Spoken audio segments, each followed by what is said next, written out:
Cuman ini dua ini cukup sulit kalau kamu nggak mengikuti. Oke, kita mulai di awal. Di awal kita belajar yang namanya variabel. Variabel selalu dengan yang namanya tipe data. Di sini nanti kita fokusnya ke 3 tipe data. Yang pertama adalah string, tipe data teks. Terus kemudian yang kedua ada angka benda. Kemudian yang ketiga nanti kita pakai float pecahan. Nah, contoh di sini mungkin sampai sudah pernah tak ajarkan. Nah, contoh result. Kemudian di sini umur 30. Terus ini sama 164. Nah, ini yang namanya variabel dan tipe data. Variabel yang mana ini? Nama, umur, tinggi. Ini ada namanya variabel. Variabel itu bebas kamu namain apa aja, ada syaratnya tapi. Pertama, dia syaratnya harus pakai huruf kecil, nggak boleh pakai huruf besar. Jadi kalau kamu nulis nama kayak gini, nggak boleh. Ya, nulisnya harus harus seperti ini. Bisa dipahami? Terus boleh pakai angka Pak? Boleh, tapi harus di belakang. Jadi kalau kamu nulis satu nama ini nggak boleh, error. Yang boleh adalah nama satu. Ini boleh, tinggal kamu tulis. Kalau pakai huruf besar boleh nggak Pak? Boleh, tapi di akhir. Jadi kayak tadi nggak boleh kayak gini kan? Bolehnya kayak gini. Nama, terus A-nya ini kan gede boleh. Itu aturannya. Kalau pakai pemisah boleh nggak Pak? Bentuk nama lengkap. Pemisahnya harus pakai garis bawah. Lengkap. Nah, ini bentuk kayak gini. Tata aturan pemisahnya kayak gini. Bisa dipahami? Oke, aman. Kalau bisa tinggal kita bahas yang namanya variabel dan tipe data. Nah, ini tadi variabel, sekarang tipe data. Tipe data itu yang ada di dalamnya. Jadi sebelah kiri ini adalah variabel, kanannya adalah tipe data. Cirinya adalah leon petik 2. Jadi kayak ini namanya adalah tipe data teks, yaitu string. Jadi wajib ada petik 2. Lek mau tulis ini, dia nggak bisa. Dia tidak terdefinisi. Dia bingung lagi. Ini tipe data konteks kata, manfaat kata. Jadi harus namanya petik 2. Jadi bisa. Ini yang benar. Ini maksudnya tipe data string. Terus kalau kemudian ada 30 tanpa titik, tanpa koma maksudnya ya. Ini namanya integer. Integer adalah angka bilangan bulan. Jadi nggak pakai koma. Sedangkan kalau ada komanya yang ini adalah pecahan. Berarti dia tipe datanya adalah float, tulisannya float. Nah, setelah kamu definisikan variabel dan tipe data, ini nggak bisa langsung dijalankan. Kalau kamu jalankan maka di sini kosong. Kenapa kosong? Karena di sini kamu hanya mendefinisikan variabel dan tipe data. Maksudnya adalah inputan. Kamu masih ingat algoritma kemarin? Ada inputan, ada proses, ada output. Nah, nama variabel dan tipe data ini hanya masuk di bagian inputan, belum masuk di proses dan output. Cara menampilkannya, input, proses, outputnya yaitu menggunakan print. Print ini sudah masuk keduanya. Sudah masuk ketiganya. Sudah ada input, ada proses, ada output. Jadi kalau kamu kasih ketik, kamu tulis result di sini, contoh result. Ini sudah melakukan proses input data berupa variabel berupa tipe datanya teks, string, result. Sudah akan diproses dan outputnya nanti adalah result. Jadi kalau R-nya gede di sini yang munculnya gede. Ini otomatis fungsi dari print. Print itu fungsinya untuk input, proses dan output. Nah, sekarang cara menjalankan variabel ini biar tampil gimana Pak? Ya tinggal kamu panggil di dalam print. Jadi contoh print nama, kecil nama. Maka yang ditampilkan adalah result. Kalau yang di sini kamu tulis umur, maka yang keluar adalah 30. Jadi aturannya di sini, kalau kita menjalankan print, yang dipanggil adalah variabel, bukan tipe datanya. tugas variabel adalah menampung tipe data. Gampang kan ya? Bisa dipahami? Bisa. Gampang. Karena di sini yang coding itu cuma menampilkan apa yang kamu ketik. Menampilkannya pakai print. Terus sekarang kita modif. Pak, kalau saya pengen modif, contoh di dalam print ada teks gitu, bisa nggak? Bisa. Contoh ini adalah umum. Kamu kasih string di dalamnya, dipisahkan pakai koma. Syaratnya pakai koma. Habis petik 2 pakai koma baru bisa error. Jadi di sini kamu masukkan umur saya adalah. Nanti di sini maka tampilnya adalah umur saya adalah 30. Nah, setelah umur bisa nggak Pak dikasih teks lagi? Bisa. Kamu tambahkan koma lagi. Kamu kasih petik lagi. Di sini kamu tambah Pak. Maka di sini tampilnya adalah umur saya adalah 30 tahun. Seperti ini. Bisa dipahami?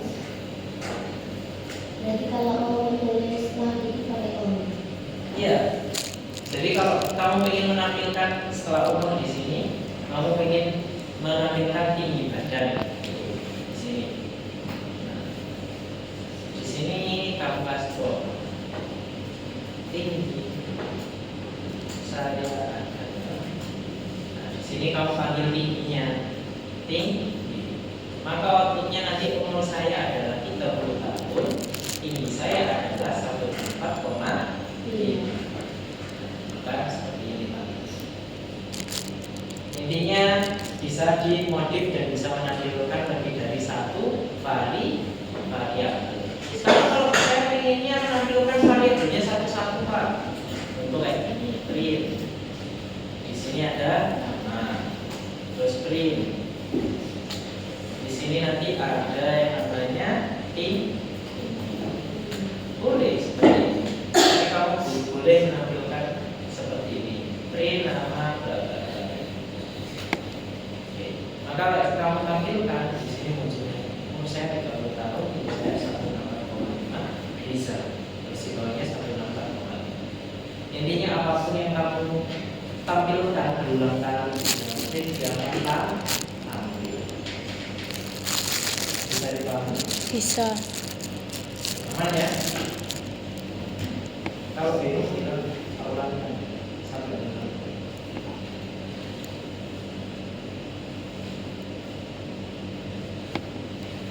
Setidaknya dalam satu kelas ini itu boleh sing paham sih. Sing kelas sebelumnya juga sama. Karena kan nanti KKA beda sama info. Kalau info separuh ya. Kalau KKA ini satu kelas bareng. Boleh sampaikan namanya tahu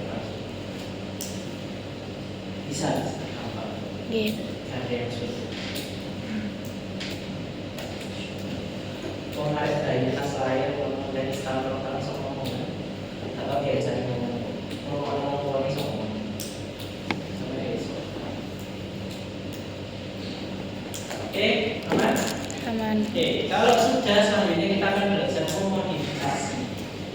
Nah, bisa ya. Nama ini isinya Rizal. Nah, Rizal ini adalah tipe data string. Ini kan otomatis kita definisikan. Di sini otomatis Rizal. Gimana caranya? Rizal ini itu apa tipe datanya ini tipe data string ini isinya nggak cuma Rizal, tapi bebas. Ketika program berjalan karena di situ ada perintah untuk memasukkan nama orang lain. Caranya adalah memodifikasinya dengan kemudian kamu masukkan perintah, masukkan nama Anda. Nah, seperti ini. Ketika program dijalankan seperti ini nanti, maka ada perintah masukkan nama. Nama ini bebas. Kamu isikan apapun. Contoh, namamu siapa? Kereta. Ketika mengetik kereta, otomatis nama yang muncul adalah kereta. Ini juga berlaku untuk memodifikasi umur dan tinggi badan. Nah, contoh kita modifikasi ya, kita pakai inputan semua. Ini belum saya jelaskan integer dan float ya. Kita hanya pakai inputan dulu, masukkan nama, ini berarti umur, kemudian ini di. Kita jalankan programnya, nanti akan ada data. Hapus, nama data, umurnya, 16. tingginya, 155. ya. Nah, maka umur saya adalah 16 tahun, tinggi saya adalah 155 reta. Jadi kayak gitu. Jadi fungsi input ini adalah memodifikasi inputan yang sebelumnya sudah kita tetapkan. Awalnya kan kayak gini. Awalnya kita mendefinisikan lebih dulu. Kalau kita ganti input, kita bisa mendefinisikan di akhir. Ketika program dijalankan, baru kita input data. Kalau yang ini kita harus mendefinisikan datanya terlebih dahulu. Bedanya di sini. Cuman di sini masih belum lengkap. Kalau kamu pakai ini semua, maka ini akan dianggap tipe datanya semuanya adalah string. Karena default dari input ini adalah tipe data teks. Defaultnya adalah defaultnya adalah input adalah string atau tipe data teks. Kalau pengen umur ini jadi tipe datanya integer, ya kamu harus definisikan dulu. Berarti di sini harus kamu tambahkan Integer. Di sini float, maka harus kamu definisikan float. Nah, seperti ini. Maka di sini baru bisa dikatakan ini adalah tipe data string, yang ini integer, yang ini seperti ini. Walaupun outputnya nggak ngaruh sama errornya. Jadi contoh ketika kamu masukkan reta umur 16, kemudian tingginya 155,0, di sini nggak akan ada error. Cuman permasalahannya dia akan error kalau yang saya inputkan adalah selain data angka. Kita ketahui umur adalah integer. Ketika saya inputkan selain data angka bentuk reta, di sini ketika aku masukkan kamu, dia nanti akan error. Kenapa error? Karena kita sudah menetapkan bahwa umur itu pakai integer. Beda halnya kalau ini input integernya sama floatnya kita hilangkan. Kita jalankan di sini 16, ini reta. Kemudian masukkan umur harusnya 16. Kalau tak masukkan kamu tadi error ya. Nah di sini nggak error. Nanti di sini umur saya adalah tahun, tinggi saya adalah siapa. Kenapa? Karena basic input data adalah string atau data berbasis teks.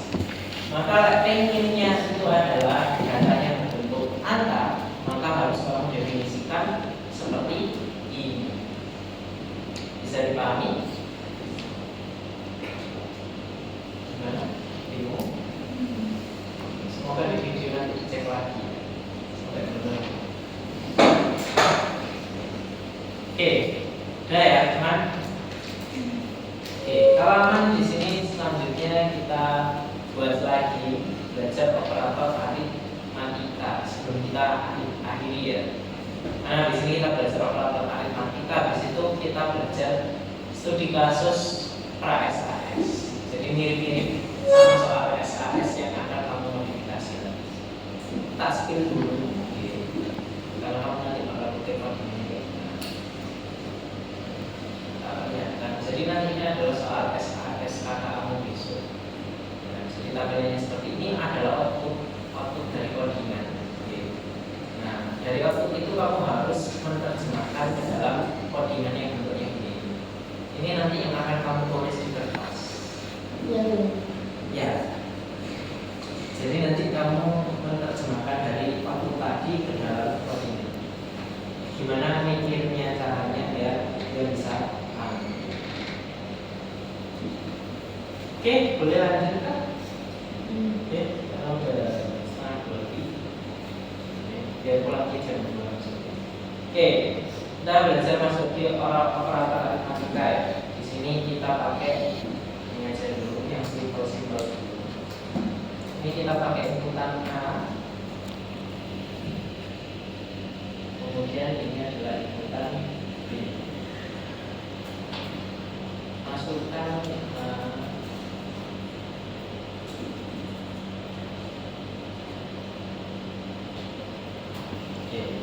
kamu mestinya nggak asing dengan yang namanya operator aritmatika. Dia berfungsi untuk menjumlahkan, terus mengurangi, kayak gini aja. Kurangi. Terus kemudian habis dikurangi apa? Dikali pakai as, kayak kita pakai bintang. Kalau bintangnya 2, itu namanya pemangkatan. Jadi kalau bintangnya 1, codingnya bintangnya 1, itu dia masuknya di perkalian. Kalau bintangnya 2, itu pemangkatan. Ingat ya. Terus kemudian kalau di sini bagi slashnya 1, ini nanti outputnya adalah bilangan pecahan, pembagian tapi belum pecahan. Jadi ada komanya. Tapi kalau slashnya 2, dia adalah pembagian bilangan bulat. Contoh, kalau 5 dibagi 2, ketemunya adalah 2,5. Karena kitanya pakai pembagi 2, maka nanti jadinya hasilnya adalah 2. Kan bulat. Bisa dipahami? Bisa. Kalau bingung nggak apa-apa. Terus terakhir di sini adalah modulus. Modulus masih ingat menghitung sisa hasil bagi belasannya. Contoh 4 dibagi 2, ya, berarti 4 modulus 2 hasilnya adalah 0. Kenapa 0? 0-nya itu didapatkan dari 4 dibagi 2 sama dengan 2. 2 dikali 2 sama dengan 4. 4 dikurangi 4, 0. Sekarang 3 dibagi 2 hasilnya 1,5. Di modulus nggak kenal di belakang koma. Berarti koma 5-nya dihilangkan. Berarti sisa 1 dikali 2, 2. 3 dikurangi 2, 1. Nah, itu penjelasannya.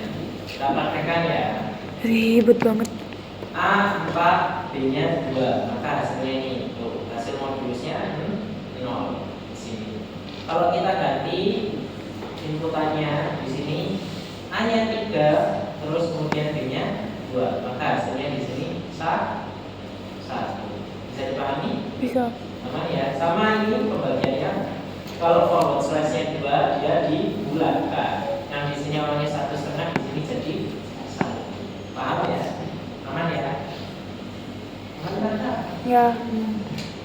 Nanti lihat video kalau gak aman. Oke, ini kita drill soalnya. Ya, ini harus di video, nanti silakan dipelajari sampai kantor. Oke, saya lanjut ya. Ini terakhir. Di sini kita udah masuk kasus praktek. Studi kasusnya yang hampir mirip dengan soal tadi.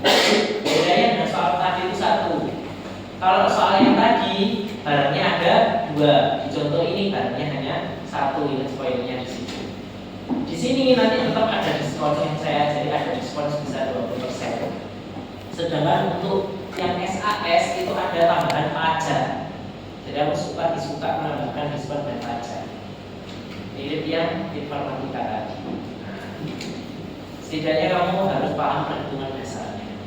Oke, di sini kita akan belajar membuat struk pembelian bebas barang ini. Nah, di sini kita buat definisi variabel dulu. Di sini adalah barang. Barang kita ketahui dia pakai tipe data teks karena barang kan dituliskan dengan sabun, buku dan lain sebagainya. Maka di sini kita cukup pakai input di biasa. Jadi tinggal kita definisikan, masukkan nama barang. Kemudian di sini habis barang ada harga. Harga biasanya kan boleh nggak harganya 10.500? Boleh kan? Nah, 10.000,2 boleh kan? Boleh loh. Kan biasanya kan ada kan harganya apa namanya 100.000 atau 999. Ini kan biasanya kan ada 0,99 kan. Berarti di sini tipe datanya pakai flow chart. Ini kamu catat nanti bakal iso bisa muncul. Jadi di sini kita inputkan, masukkan harga barang. Di sini kita pakai RP. Selanjutnya terakhir adalah apa? Jumlah atau kuantitinya. Di sini berarti pakai integer. Kenapa? Karena barang nggak mungkin ganjil, pasti benar.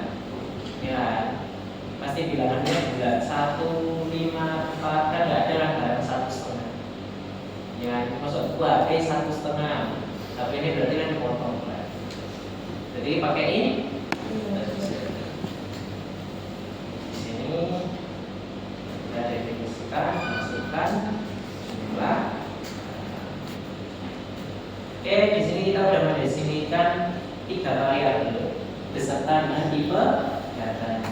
Selanjutnya kita membuat rumusnya. Bedanya float pecah. Kalau integer bulat. Jadi bedanya gini, integer nulisnya 30. Kalau di float tulisannya nanti jadi 30,0. Ini float, yang ini adalah integer. Bedanya di sini. Selanjutnya kalau kita sampai sudah mendefinisikan ini, selanjutnya adalah membuat rumusnya, rumus tampung. Kita ketahui kalau ngitung dari barang itu pasti ada harga kotor. Harga kotor berarti adalah jumlah harga dikalikan dengan jumlah pembeli. Jadi kita buat rumus tampung harga kotor sama dengan di sini harga dikali dengan jumlah. Selanjutnya kita buat diskon. Diskonnya di sini sudah kita tetapkan adalah 20%. Berarti didapatkan dari harga kotor dikali dengan apa? 20%. Kalau kita hitung berarti 0,2 kan 20%. Iya. Habis itu setelah harga diskonnya kita harga setelah diskon. Jadi kita pakai bahasa akhir aja. Kita harga akhir didapatkan yaitu harga kotor dikurangi dengan diskon. Nah kita udah mendefinisikan sederhana. Tinggal kita buat mock-up-nya di sini print.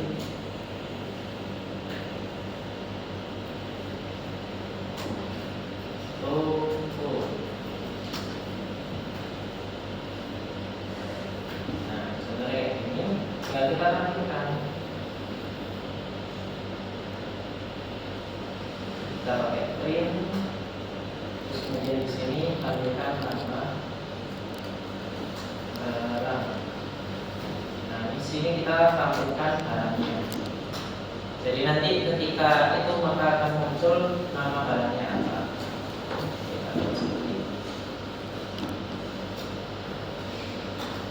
Kemudian di sini print lagi.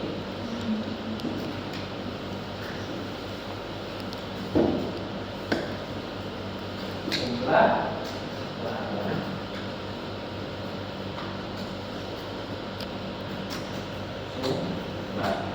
Kemudian di sini kita tampilkan harga kotor.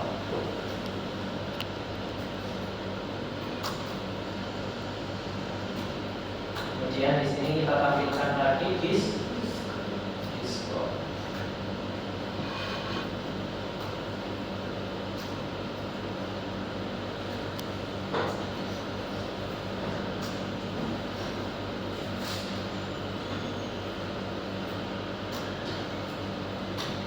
Terakhir kita tampilkan harga.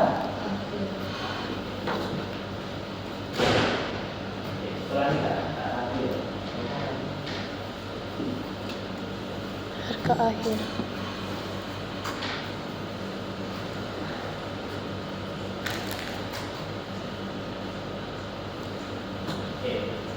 Ketika dijalankan di sini tak kasih Oke, fungsi slash n itu untuk enter ke bawah. Fungsi slash n itu ini adalah codingan untuk enter ke bawah. Karena kalau nggak pakai ini, saya jalankan dulu. Ini tak besar. Contoh barang buku, harganya 8.000, jumlahnya 10, ketika 80.000-an itu harga kotornya. Harga kotornya 80, diskonnya ketemunya 16.000. Karena 16.000 didapatkan 20% dari 80.000, maka yang dibayarkan harga hasil akhirnya adalah 64.000. Bisa dilihat di sini. Ini mepet antara toko dan ini. Kalau ini kamu kasih slash n seperti ini, maka akan ambil seperti ini. Harganya 8.000, kemudian jumlahnya 10, maka outputnya dia bertambah. Nah, kurang lebih ini adalah contoh sederhana untuk pra SAS ujian besok. Nah, kan tadi udah spill, silakan nanti kamu pelajari dari soal SAS-nya, kamu persiapkan. Ingat, nggak boleh nulis kunci jawabannya di buku. Itu boleh sebelumnya nyatet dengan yang ini. Nanti kamu buat ujian di buku tulis. Ya. Buat NS yang kan semua dari video. Oh kira soalnya yang harus saya kerjain malah menulis buku tulis. Nah itu nggak boleh. Nanti nanti nilainya di foto. Yang boleh adalah yang kayak ini. Oke, bisa dipahami, ada yang mau ditanyakan? Tidak. Karena materinya udah habis, jadi intinya rangkuman KKA semester ini cuma itu. Sudah. Nggak bingung, kamu pelajari dulu. Nanti di rumah, nggak bingung nanti kamu boleh tanya. Tapi agak sulit respon ya. Karena kebetulan habis musim kayak kerja,